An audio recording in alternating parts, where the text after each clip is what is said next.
Isang magandang araw po sa inyong lahat, mga minamahal kong mga kapatid sa Panginoon. Minsan pa ito ang inyong lingkod, si Pastor Ruel Camia po mula po dito sa Winnipeg, Manitoba, Canada, para po sa ating pag-aaral ng salita ng Diyos ngayon pong umaga. Welcome po sa Tinig ng Pag-asa. Ang ating pong pag-aaral, again, continuation po ng ating series on the book of the Acts of the Apostles. Nasa chapter 25 na po tayo. Huling bahagi ng chapter 25, verses 13 hanggang 27. At ang pamagat po nito na ating pag-aaralan ay The Gospel Before the Kings o Gospel Before Kings. Samahan po ninyo ako at atin pong basahin ang mga talata. Acts 25:13-27. A few days later, King Agrippa and Bernice arrived at Caesarea to pay their respects to Festus. Since they were spending many days there, Festus discussed Paul's case with the king. He said, "There is a man here from Felix, left as a prisoner. When I went to Jerusalem, the chief priest and the elders of the Jews brought charges against him and asked that he be condemned. I told them that it is not the Roman custom to hand over anyone before they have faced their accusers and have had an opportunity to defend themselves against the charges. When they came here with me, I did not delay the case but convened the court the next day and ordered the man to be brought in. When his accusers got up to speak, they did not charge him with any of the crimes I had expected. Instead, they had some points of dispute with him about their own religion and about a dead man named Jesus who Paul claimed was alive. I was at loss how to investigate such matters, so I asked if he would be willing to go to Jerusalem and stand trial there on these charges. But when Paul made his appeal to be held over for the emperor's decision, I ordered him held until I sent him to Caesar. Then Agrippa said to Festus, "I would like to hear this man myself," he replied. "Tomorrow you will hear him." The next day, Agrippa and Bernice came with great pomp and entered the audience room with the high-ranking military officers and the prominent men of the city. At the command of Festus, Paul was brought in. Festus said, "King Agrippa and all who are present with us, you see this man. The whole Jewish community has petitioned me about him in Jerusalem and here in Caesarea, shouting that he ought not to live any longer. I found he had done nothing deserving of death, but because he made his appeal to the emperor, I decided to send him to Rome. But I have nothing definite to write to His Majesty about him. Therefore, I have brought him before all of you, and especially before you, King Agrippa, so that as a result of this investigation, I may have something to write. For I think it is unreasonable to send a prisoner on to Rome without specifying the charges against him." Pagpalain nawa ng Panginoon ang pagkabasa at pagkadinig ng kanyang mga banal na salita na sa araw na ito ay ating pag-aaralan. Sa mga masugid na taga-subaybay ng Tinig ng Pag-asa, alam ko po na marami sa inyo ay parang nanonood ng teleserye o ng pelikula sa ating pag-aaral sapagkat bawat araw ay nakakasabik ang mga pangyayaring nagaganap sa buhay ni Apostol Pablo kung papaanong iba't ibang mga accusers at iba't ibang mga tagalitis ang sa kanya ay humaharap. Sa pagkakataong ito, hari na ang kanyang makakausap. So Acts 25 continues Paul's trial under Roman custody. Paul has already appeared to Felix, hindi po ba, sa Acts 24. At pagkatapos ni Felix, after 2 years, pinilitan si Felix because of political issue ng isang bagong gobernador. At ito ay si Festus.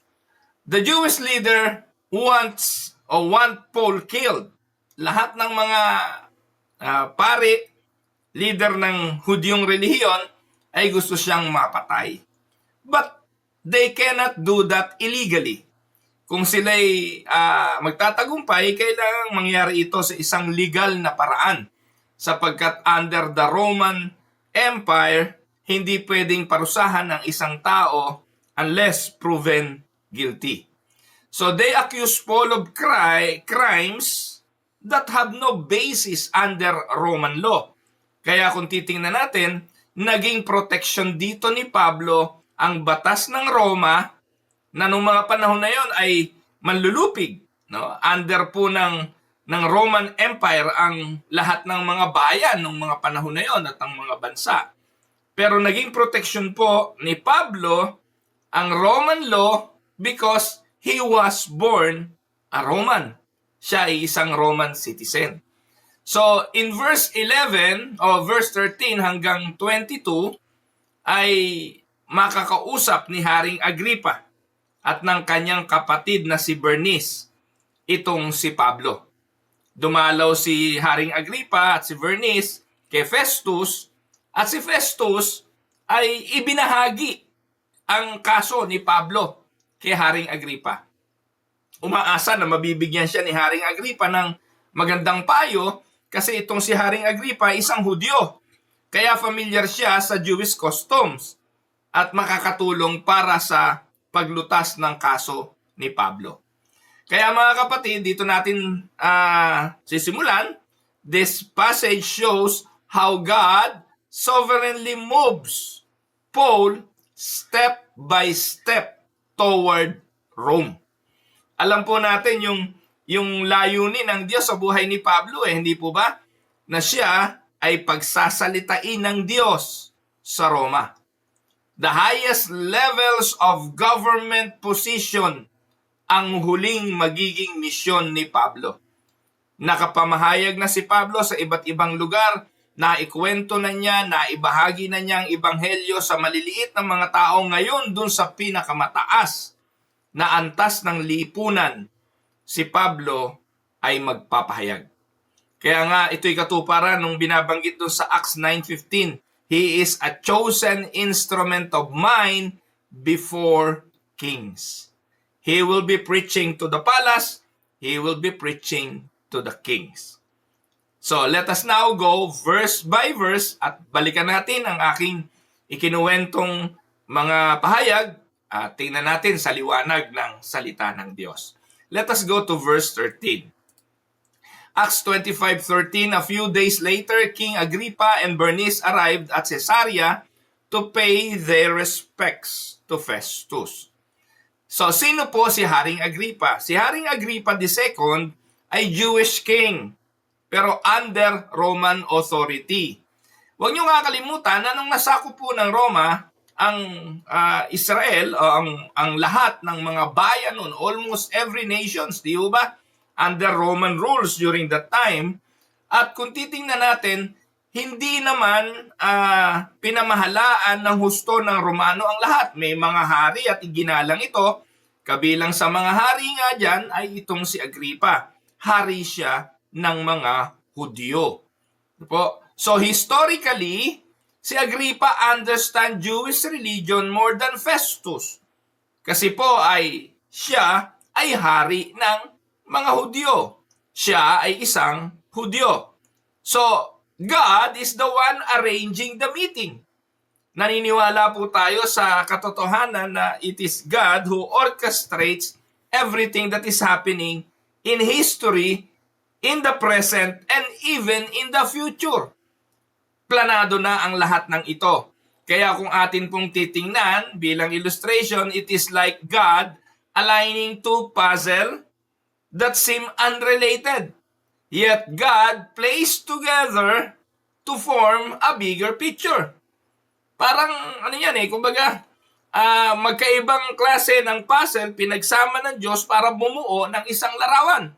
At dito nakikita natin na unti-unting nagkakaroon ng linaw paano itong si Paul ay makakarating sa Rome para ma-fulfill ang plano ng Diyos na siya'y maging instrumento ng pagpapahayag ng Ebanghelyo sa Roma. So, eto na po yung sumunod na bahagi, verse 14. So, since they were spending many days there, Festus discussed Paul's case with the king. He said, "There is a man here from Felix left as prisoner." So, dito po makikita nyo mga kapatid na panahon pa ni Felix. Si Felix pa ang namumuno ng unang nilitis si Apostle Paul. Walang nakitang charges itong si Felix para siya ay ikulong at parusahan, pero kinulong pa rin siya bilang proteksyon niya kasi kung pakakawalan si Paul, siguradong papatayin siya ng mga tao. May nag-aabang na mga Hudyo. Do you remember yung 40 na mga Hudyo na nangako na hindi kakain at hindi iinom hanggat hindi nila napapatay si Paul? They made a vow to kill Paul. Kaya malulupit po itong mga to. Kaya si Felix, during that time, naisip niya, wag natin palayain kasi pag pinalaya natin yan, papatayin lang yan. So they kept Paul at ang sabi ay binigyan siya ng kalayaan na madalaw ng kanyang mga kaibigan. Hindi po ba? Pero alam niyo mga kapatid, ito ang irony. No? Ito po ay pag-isipan niyo lamang. Si Pablo nakakulong matagal ng panahon. No? 2 years na po siya during the time of Felix. After 2 years, pumalit si Festus, nakakulong pa rin siya. At kahapon, iniharap muli ni Festus si Paul sa kanyang mga manguusig. At kahapon, na-discover natin, maging si Festus, wala siyang nakitang matibay na ebidensya para i-condemn si Paul. At alam yun ni Festus. So he decided na, sige, dyan na lang muna yan. At ipapadala natin sa Rome para humarap kay Caesar. Pero naiisip ni Festus, paano ko ito ipapadala? Wala naman akong matibay na dahilan. Ano bang sulat ang isusulat ko kay Caesar? Nakakahiya naman. So hanggang ngayon, nakabitin at walang kasiguruhan kailan makakarating si Paul kay Caesar at kailan siya makakalaya. Wala po yung kasiguruhan. Pero ang Diyos kumilos, and all of a sudden, a king, si Agrippa, dumalaw kay Festus bilang bagong gobernador. Again, politika ito mga kapatid. Ito pong si Haring Agrippa ay kumbaga sa panahon natin ay mga makapili ito. Mga inappoint yan ng mga hari bilang hari ng mga bayan na nasakop ng Roma. Naalala niyo po ba ang mga maniningil ng buwis? Si Levi na naging Matthew, si Zacchaeus, at yung iba't iba pang mga maniningil ng buwis. Sila po yung mga Hudyo din. Mga kababayan ng mga Hudyo na kumukuha ng buwis sa mga Hudyo at ibinibigay sa Roma. Sila po yung taga-kolekta ng kayamanan para sa Roma. Sino naman yung mga kings? Yung mga yan, mga Hebreo din yan. Mga Hudyo din yan na itinalaga ng Roma para sa peace and order. Sila ang kokontrol. Pero mga puppet yan ng mga Roman army, ng Roman government. So sa Pilipinas ang tawag dyan mga makapili. Hapon ang namamahala, yung mga gobernador Pilipino pero under sila ng kapangyarihan ng Hapon.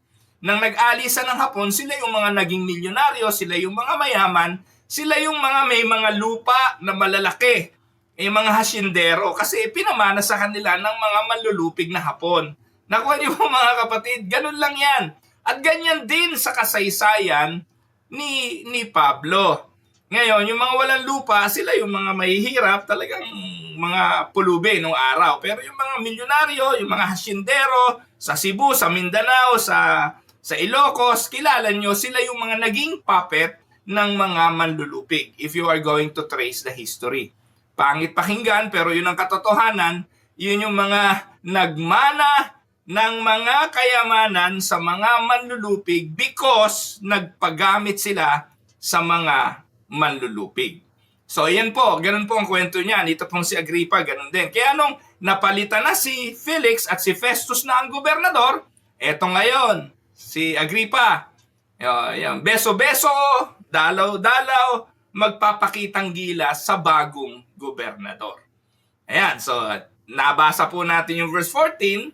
Ano paliwanag niyan? Festus is confused about Paul's case. Ito yung bumabagabag sa kanya kasi ito yung unang kaso na kanyang hinawakan pag upo niya bilang gobernador. Kaya sabi niya, paano ko to lulutasin? Total, nandito si Agrippa. Isa sangguni ko ito kay Haring Agrippa. So he wants advice. Festus, though a governor, wala siyang spiritual understanding. Hindi niya maunawaan ang pinagtatalunan sapagkat religious matter ito. Ano po? Si Festus ay gobernador ng Roma, wala siyang kinalaman sa usapin ng relihiyong Hudyo. At dahil ang paniniwala niya, itong si Agrippa ay maalam, ito ang kanyang kukonsultahin. So anong application ito? Tandaan, the world cannot understand spiritual truths without the Spirit. Katulad din ito, ang pinag-uusapan relihiyon dahil walang alam itong si Festus, hindi niya yan maiintindihan. At yun ang realidad. Sa panahon natin ngayon, yun ang reality. Yung mga tao, pagdating sa usapin ng pananampalataya, ay clueless. Hindi nila yan napag-uunawa. Kaya malibang ang Diyos talaga ang magpaunawa, paano nila maiintindihan si Paul? Paano nila mauunawaan ang ipinapahayag na ebanghelyo? Hindi nila yon maiintindihan. Kahit paulit-ulit itong ipaliwanag ni Paul, malibang ang Diyos ang magbukas ng kanilang puso at kanilang isipan. In fact, habang ipinapahayag nga ito ni Paul, yung mga leader ng pananampalatayang Hudyo, lalong nagtutumigas ang kanilang puso, lalong nag-uumigting ang kanilang kagustuhang patayin si Apostol Pablo. That is how wicked, that is how totally depraved human heart na hindi kayang tanggapin ang salita ng Diyos kahit na ito'y ipagduldulan mo sa kanila, malibang ang Diyos buksan muna ang puso, saka lamang matatanggap ang ebanghelyo. Amen? Ganun po ang proseso. Kaya wag niyo pong paniwalaan na yung pagpapahayag ng ebanghelyo ay agad matatanggap ng bawat tao, na ang tao mismo, ang evangelist, ang makakakumbinsi na buksan ang puso ng tao. Nobody can open their own hearts because the heart is evil. Only God can open the heart. At malibang ang Diyos ang magbukas ng puso, no one will understand because no one seek God. Paulit-ulit niyo pong naririnig yan sa aking mga pagtuturo dito. Now, let us go to verse 15. Acts 25:15, when I went to Jerusalem, ang kwento ni Festus, the chief priest and the elders of the Jews brought charges against him and asked that he be condemned. So, eto yung paliwanag. So, religious leaders demanded Paul's execution. This exposes their hardened heart. Binanggit ko na yan kanina. Gustong-gusto nila na patayin si Pablo at ito'y patunay lang ng katigasan ng kanilang mga puso. This is not logic. It is total rejection of Jesus. Hindi lang nila nire-reject si Paul, kung hindi yung mensaheng dala ni Paul, which is, who is the Lord Jesus Christ. Hindi nila matanggap. Lalo na ito yung usapin ng resurrection. Naniniwala ang mga Hudyo sa resurrection of the dead. Pero hindi sila naniwala na si Jesus ay nabuhay sa mga patay kasi sila ang nagpapatay kay Jesus. At kung si Jesus ay mabubuhay, sampal ito sa lahat ng kanilang kasalanan. Kaya ito yung argumento nila eh. Pinipigil nila si Paul na mangaral tungkol sa pagkabuhay ni Jesus. Gusto nilang patahimikin at huwag nang lumaganap ang katotohanan na ang Panginoon ay nabuhay sa mga patay. Because the Jewish leader want Jesus dead and dead forever. So, kaya nga ang biblical example nito, this echoes Jesus' trial. Yung mga religious leaders wanted him condemned, though he committed no sin. At ganun din na nangyayari kay Pablo. Ano ba ang kaso ni Pablo sa Roma para siya ilitisin at parusahan ng Roma? Wala. Ang kanyang kaso, ay in regard sa kanyang pinananampalatayanan. But take note, itong mga Jewish leaders, itong mga church people na ito sa Jewish religion, wala silang police power. Wala silang kapangyarihang magparusa. Kaya nung binubugbog nila si Pablo, ano nagawa nila nung kinuha siya ni Felix? Nung dinala ni Felix si Pablo sa barracks, wala silang nagawa kasi they don't have power to do that. Ang may kapangyarihan lang gumawa nun ay ang state o ang gobyerno. At nung mga panahong yon, gobyerno ng Roma ang siyang nakapaghahari. Verse 16, I told them that it is not the Roman custom to hand over anyone before they have faced their accusers and have had an opportunity to defend themselves against the charges. Sabi ni Festus, nung ako umupo, eto yung mga leader ng relihiyong Hudyo, gustong kunin sa akin si Pablo at gusto nilang parusahan ito. So ang sabi ko sa kanila, hindi ubra yan, bawal yan sa Roma. Ang Roman custom, hindi pwedeng parusahan ng isang tao nang hindi muna nalilitis at inihaharap sa kanyang mga accusers. So dito, sinabi ni Festus sa kanila na yung Roman justice requires a fair trial. No? Maganda, ang Roman justice, di po ba?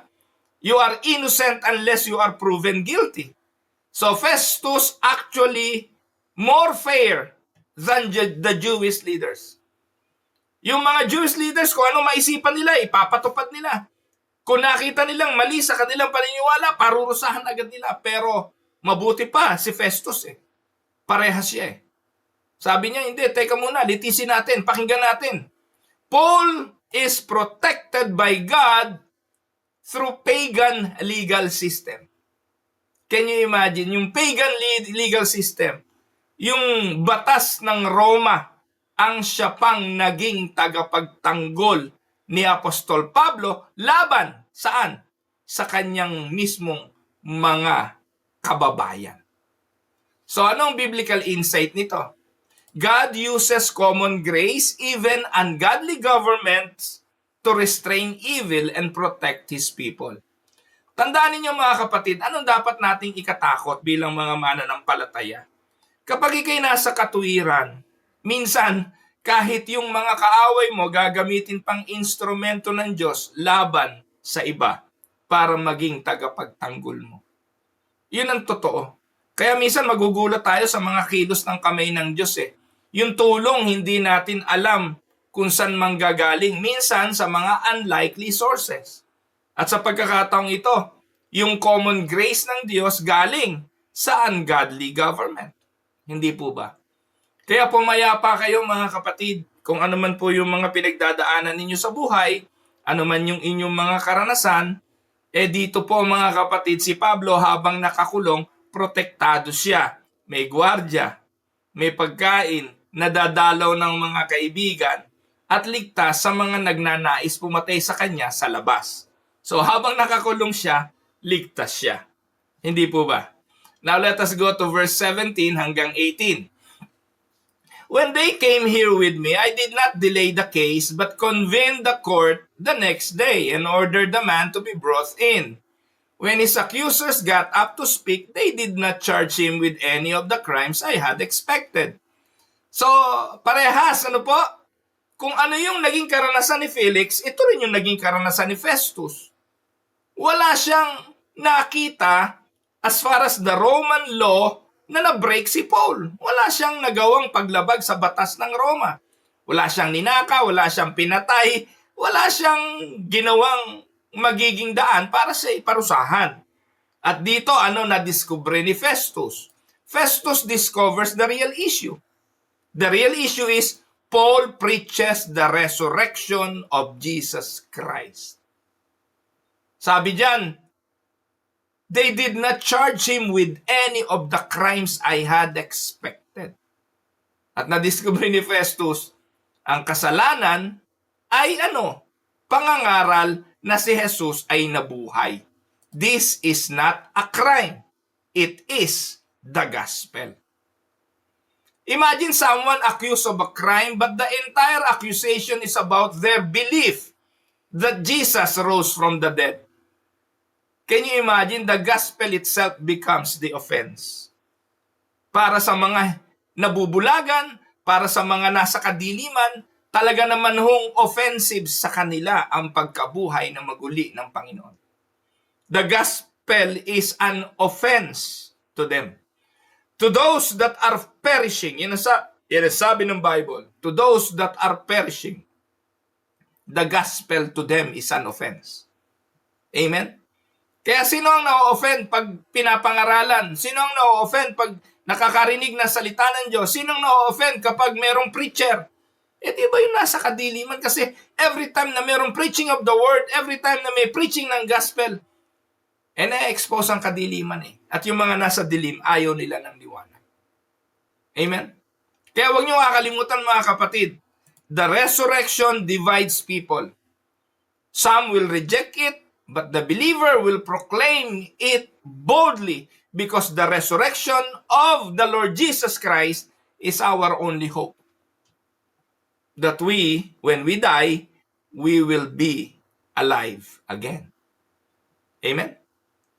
So, let us go to verse 19. Instead, they had some points of dispute with him about their own religion and about a dead man named Jesus who Paul claimed was alive. So, eto na po yun.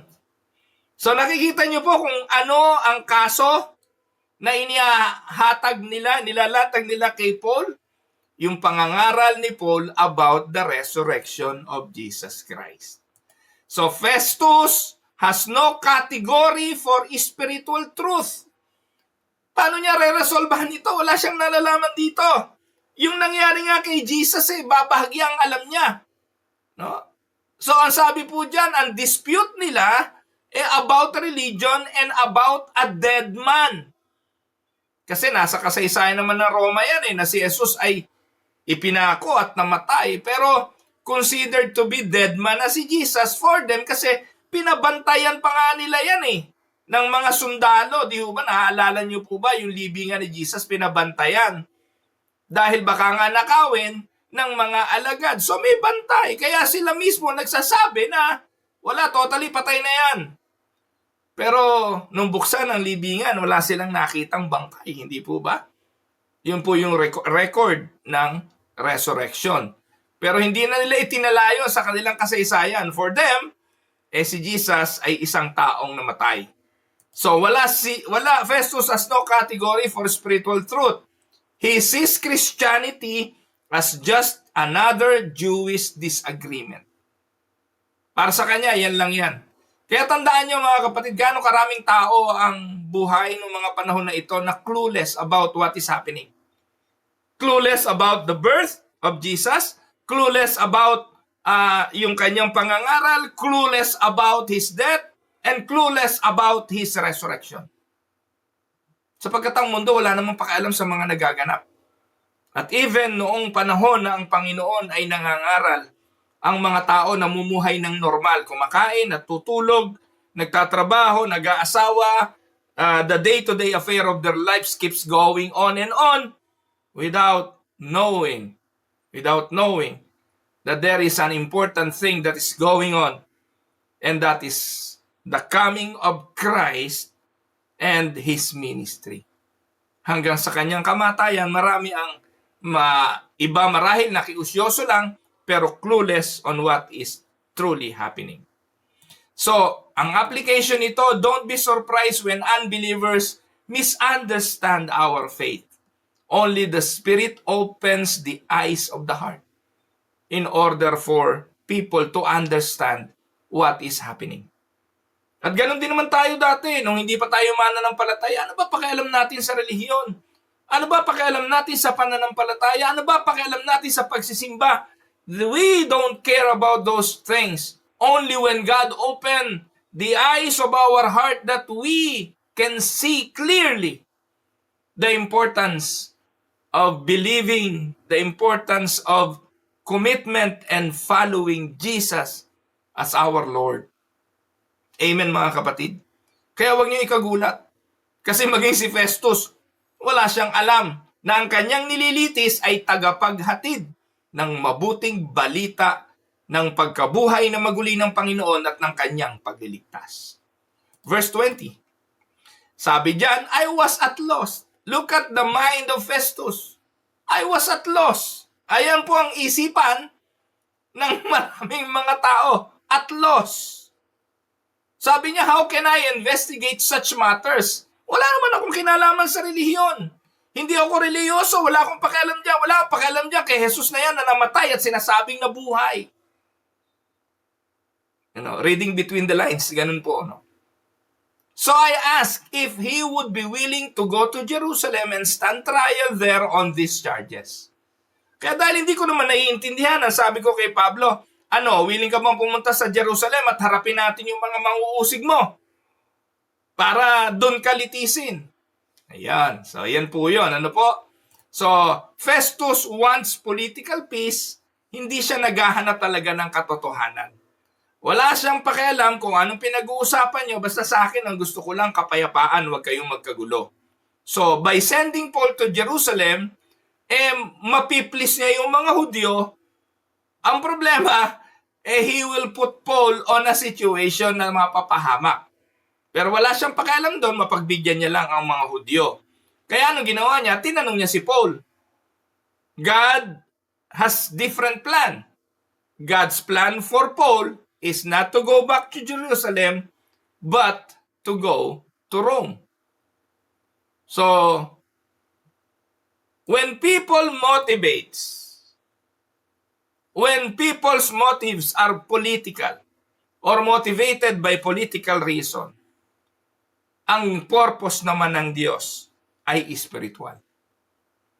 Hindi political ang purpose ng Diyos ng pagparito, katulad ng inaasahan ng marami. Ang maraming mga Romano o mga Hudyo ng mga panahon na si Jesus ay nandito, naging tagasunod ni Jesus, at ang layunin ng maraming mga taong sumunod kay Jesus ay gawin siyang hari. Lalo na nung siya'y nakapagpapakain ng libo-libo, nakapagpapagaling ng mga may karamdaman, gusto na nilang gawing hari si Jesus. At yung mga leader ng relihiyon, sila ang galit. Kasi yung pride nila nayapakan . At sila yung mga laging binabanata ni Jesus noon sa kanilang pagiging hypocrites. Kaya sila ang nagpapatay mismo kay Jesus. Ang mga tao gusto nila political revolt, gawing hari si Jesus, lumaban sa Romano, pabagsakin ng Roma. Pero ang purpose ng Diyos ay spiritual. Kaya sa oras na ito, ganun pa din ang layunin ng Diyos ay madala lang ni Pablo ang mensahe ng Ebanghelyo sa Roma. The message has power, and the message will bring the word of God to Rome. That is the ultimate goal of God for Paul. So kaya sa verse 21, when Paul made his appeal to be held over for the emperor's decision, I ordered him held until I could send him to Caesar. Naalala niyo ba kahapon, tinanong ni Festus, anong gusto mo? Pupunta tayo sa Jerusalem, yaharap kita sa mga taong umuusig sa iyo ron, magsalita ka, anong gusto mo? Sabi ni Pablo, nangyari na po yan noong panahon ni Felix . Sa pagkakataong ito na under ako ng iyong kapangyarihan, pwede bang dalahin mo ako kay Caesar? Send me to Caesar. Kaya, ang sabi ni Festus, kung ganon, dadalhin kita kay Caesar. Pero habang pinag-iisipan ni Festus, paano niya gagawin yon? Kasi anong sulat ang ipapadala niya? Nalilito siya, di niya alam, pero nasabi na niya yung kay Paul. Kaya nung dumating itong si Agrippa, ikinukwento niya ang buong pangyayari at gusto niyang humingi ng payo. So, Paul uses his Roman rights to appeal to Caesar. This is not fear, this is obedience, because the promise of God to him in Acts 23:11 is for him to testify in Rome. No, naalala niyo na nag-iinip siya, di ba? Sabi ng Panginoon sa kanya, huwag kang matakot, pagsasalitain kita sa Roma. You will bring the message to Rome. Paul acts in line with God's sovereign will. Kaya ang biblical insight, God's sovereignty does not cancel human responsibility. Paul must make decisions that are consistent with the Word of God. Importante yon, mga kapatid. Tayo naman ay pinagpapasya ng Diyos sa bawat araw. Tayo naman ang pumipili ng ating mga desisyon. At kung ikay Kristiyano, mananampalataya, I'm talking to the believers, importante na yung ating mga pasya at desisyon araw-araw ay naka-align sa sinasabi ng banal na kasulatan. Amen? Verse 22. Then Agrippa said to Festus, I would like to hear this man myself. Festus replied, tomorrow you will hear him. So Agrippa expresses interest.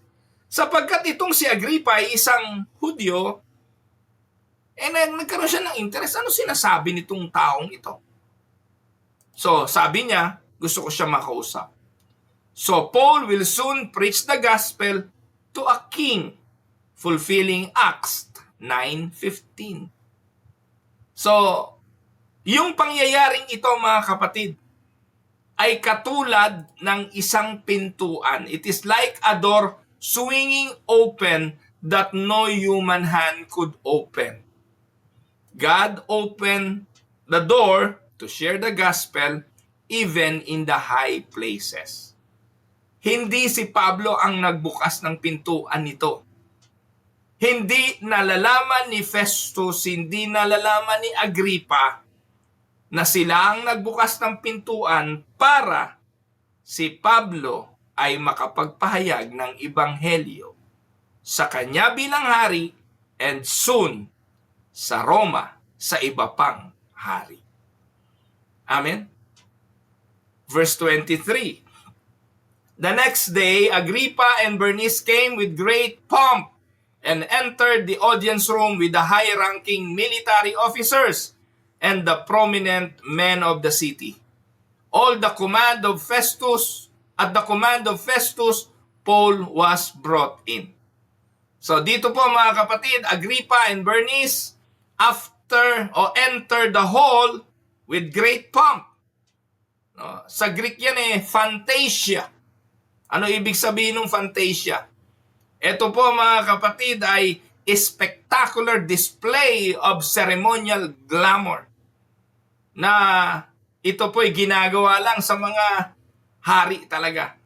So it is a military display of power. Military leaders and prominent men join Agrippa and Bernice. So it is a grand display of earthly power. Meanwhile, Paul, a prisoner, stands in chain. Kaya dito makikita natin dalawang contrast no? Ano yung contrast? Una, earthly glory, fragile, temporary. Nakasalig yan sa politika, nakasalig yan sa palakpak ng tao, pero in an instant, yung pumapalakpak sa'yo, pagdating ng araw, ang magmumura sa'yo. Yung politika, ganyan ka-fragile. Yung mga kakampi mo ngayon, kaaway mo sa susunod. Yung mga kapanalig ni Pangulong Duterte, ngayon kapanalig na ni Marcos, yung mga kapanalig ni Marcos, susunod yan. Kapanalig na susunod na namang mga Pangulo. Paulit-ulit lang yan. Pero ito ang tandaan nyo, yung gospel glory, eternal yan, unshakable. Kaya kung ikay tao ng Diyos, kung ikay mananampalataya, kung ikay Kristiyano, tandaan ninyo, ang ating commitment, ang ating loyalty ay sa Ebanghelyo at sa Panginoong Hesukristo. Kaya wag po kayong magpakadalubhasa sa pagiging kakamping, dilaw, o blue, o green, o kung anumang kulay ng politika sapagkat yan ang pinakakawalang kwenta-kwenta. Do not play politics, even in the church. Hindi po yan ang layunin ng Diyos. Ang layunin ay tayo'y magpakatapat sa Ebanghelyo at sa gawain ng Panginoon. It must be always the gospel glory. Amen? So, yung pagpasok ni Bernice at ni Agrippa is like a red carpet event where celebrities shine, yet none of their fame compares to the glory of Christ proclaimed by the Apostle Paul, who is in chains. Amen? So bilang application, the world loves outward show, but God honors spiritual truth. Dalawang uri ng tao ang nakatayo sa oras na yan sa ating nakikitang larawan. Si Pablo na nakagapos, ang hari na pinapalakpakan kasama ng kanyang kapatid na si Bernice. Nakita niyo po mga kapatid. Verse 24, Festus said, King Agrippa and all who are present with us, you see this man. The whole Jewish community has petitioned me about him in Jerusalem and here in Caesarea shouting that he ought not to live any longer. Dito po medyo nag-isip lang ako at nalungkot din bahagya sapagkat tinatanong ko ang aking sarili kung ako si Pablo at nakakulong na ng 2 taon, ni wala man lang akong narinig na mga kapatiran na nagtanggol sa akin. Walang naisulat si Lucas na merong grupo ng mga Kristiyano na dumalaw kay Pablo sa bilangguan. Walang naisulat si Lucas na nagbarikadang mga kapatiran doon sa bilangguan para palayain si Pablo o kaya ay nagdala ng placard at sumigaw, nagrally. Wala nun. Ang tanong bakit? Marami pong pwedeng espekulasyon. Una, siguro sobrang takot nga nila kung si Pablo nga hinuli nang walang dahilan. Sila pwedeng makasuhan ng obstruction of justice, pwede rin silang makakulong. Para maiwasan yun, wag na lang. Pwede, hindi po ba? Kasi yung iba natatakot talaga, wag na lang magpahayag ng damdamin. Dahil pag nakatuhan ka, pwede kang ikulong. Pwede rin naman na kung paanong ipinahayag kay Pablo ng ating Panginoong Jesucristo na ito yung magiging passes ni Paul papunta sa Rome, ipinahayag din ito sa mga kapatiran. Pwede, hindi po ba? Pwedeng ipinahayag din to sa mga apostol, kaya yung mga apostol, payapa sila, wag na kayong mabahala, at ito yung magiging passes ni Pablo papunta ng Roma para ipahayag ang ebanghelyo doon. Pwede, hindi po ba? Pero wala sa Bible yun, spekulasyon ko lang.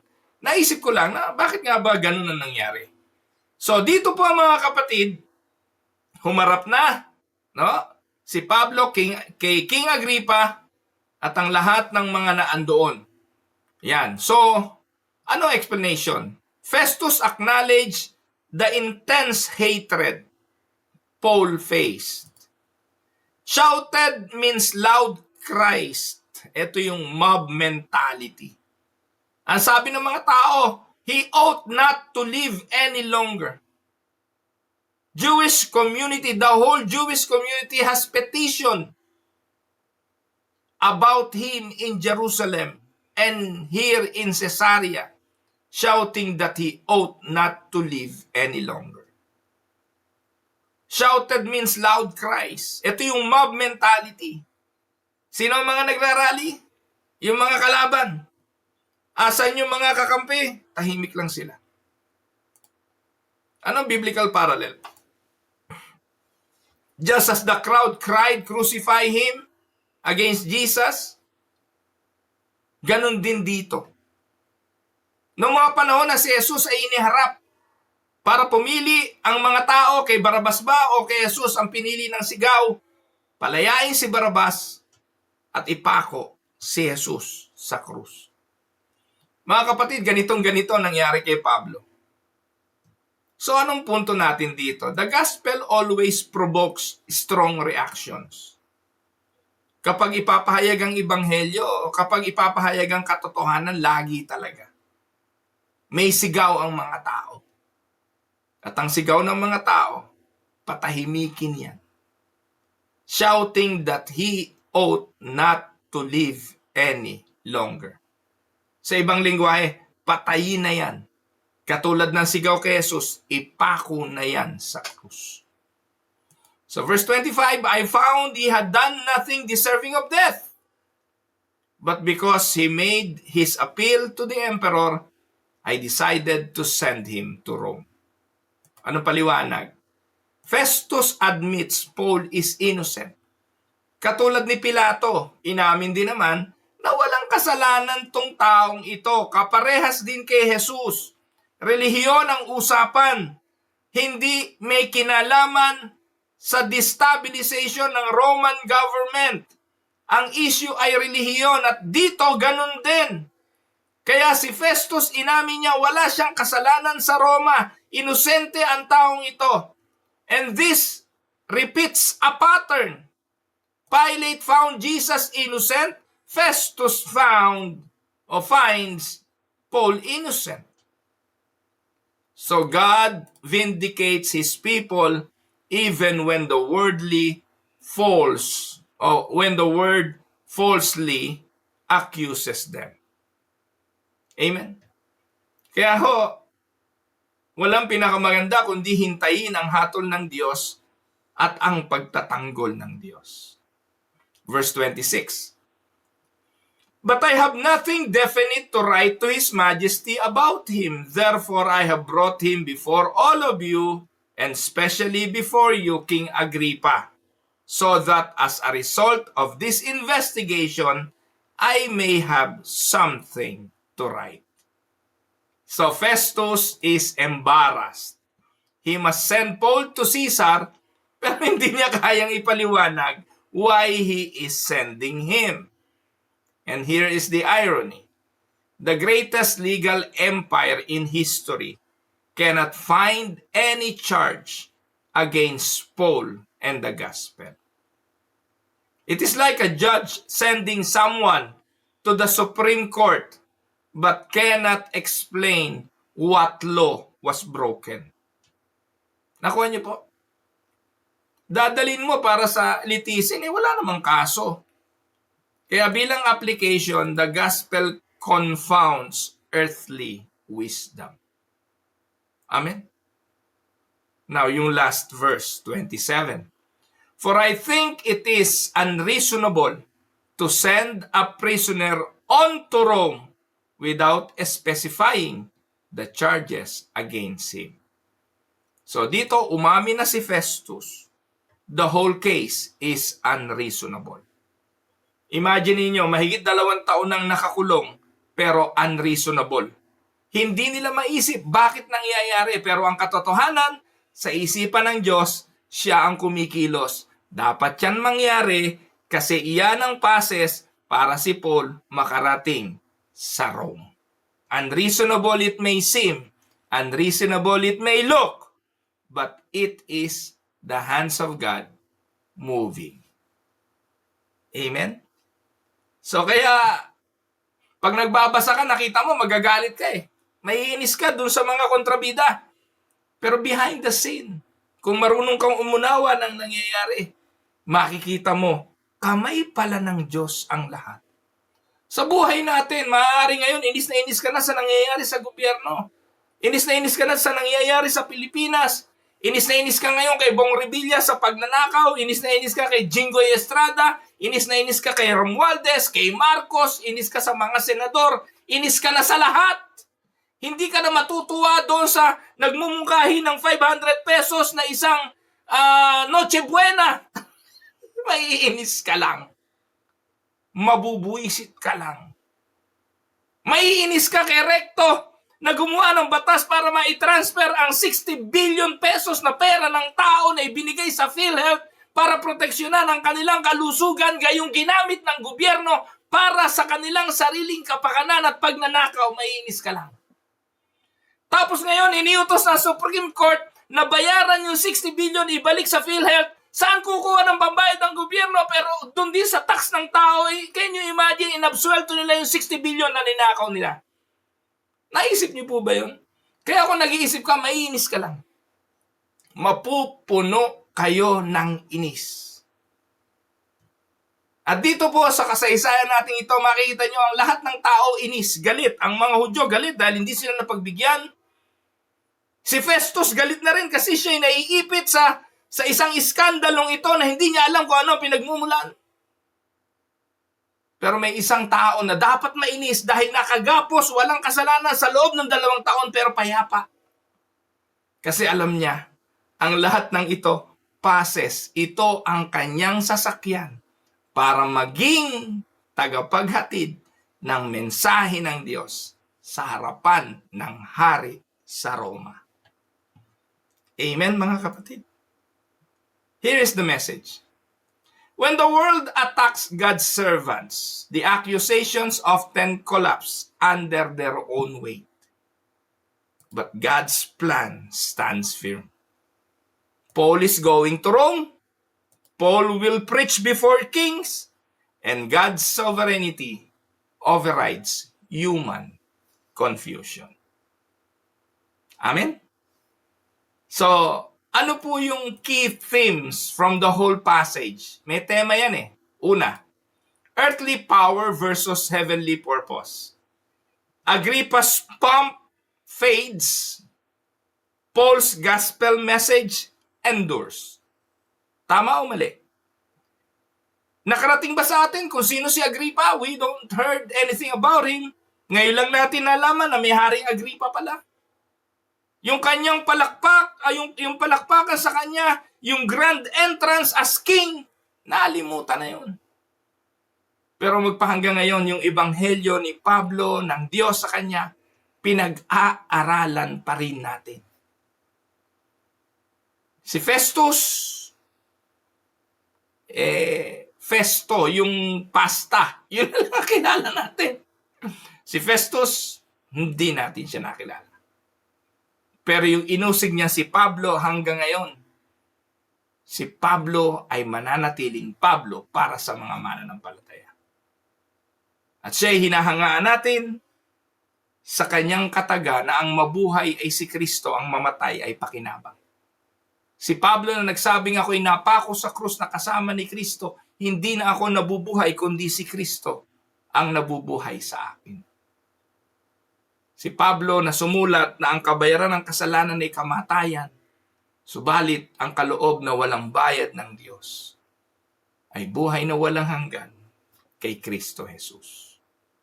Earthly power versus heavenly purpose. God orchestrates all events for His mission. Even political leaders unknowingly fulfilling God's will.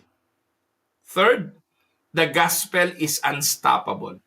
No accusation, no false charge, no government process can stop the message of Christ. And the last, human injustice cannot overcome divine sovereignty. Paul is innocent, yet tried repeatedly, just like his Lord. Amen?